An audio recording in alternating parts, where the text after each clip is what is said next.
within private markets, like what are the big pillars of like investable universes? Like how do you define private markets? That's a good question because everyone does define them in certain ways. And, we look through a lot of different people's portfolios and they might just have a single bucket where they call it alternatives. And within that bucket, it is private equity. Within private equity, you've got a few different pillars. You've got buyout, you've got growth, you've got venture capital. Some people constitute venture capital as its own separate pillar to private equity. So private equity being more mature businesses, venture capital being more earlier stage. Then you've got private or unlisted infrastructure assets. Yeah. So owning of airports, the necessary infrastructure that essentially sits behind an economy. So toll roads, airports, ports, railroads, everything else in between, renewable projects. Then you've got private credit, which obviously is probably the most popular by far, particularly here in Australia. It's buzzing. Hard to go past an AFR article these days that doesn't talk to it, right? And then, we've got an additional pillar, or one that I've missed as well, is commercial real estate. But then an additional pillar that sits alongside that would be, call it niche alternatives. So things like natural resources, but in the private space. So it might be the ownership of water rights, private energy assets, for example. Traditionally, people would probably put gold in there as well. Yeah. Crypto. Yeah. Does that fall in there? Yeah, it would for a niche alternative, 100%. But then again, it depends. If you're talking to crypto bros, they'd probably put it as its own asset class, right? Absolutely.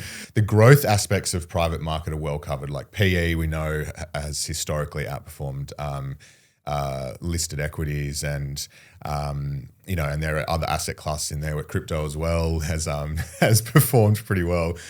Talk us through the defensive characteristics though. Like how have they performed during, for example, recent COVID? 2022, there was a down year.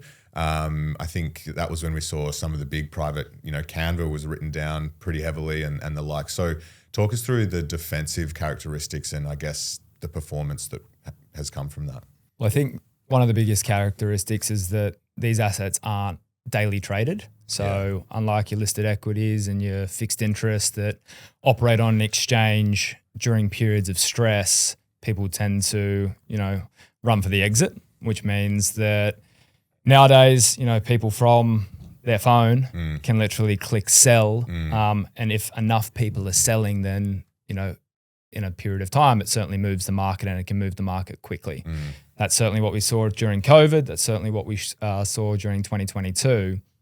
The benefit around, private markets is depending on the asset class and depending on the individual fund as well, because some of these funds will operate, if we're talking private credit, for example, some of them will operate as a bit of a hybrid. So to allow a better liquidity profile, they'll have some public market exposures in there and they blend that with private market exposures.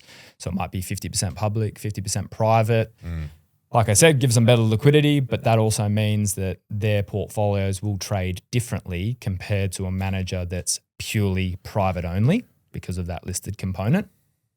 But then it comes down to the individual asset class as well within private markets. So if you look at private equity, for example, during those periods of stress and how they need to report on their assets, they actually look at listed markets. And when they're valuing their companies, they have to strike a fair value. So they look at the listed equivalent within the particular sector that their individual portfolio companies are operating in, whether that be, call it financials, communications, IT, whatever it may be.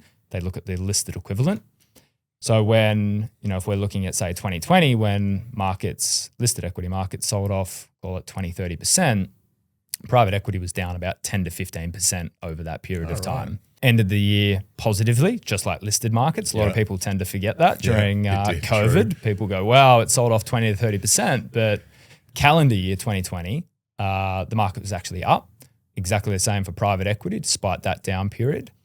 But then if you look at, say, other asset classes such as private infrastructure, one of the managers in our portfolios, they were down about 2%, so very defensive. Wow. And that 2% came by way of the fact that they had 20 to 25% of the portfolio exposed to airports. And we all know what happened during COVID. Yeah. You know, we went through lockdowns, airlines shut down completely. We couldn't travel or go anywhere.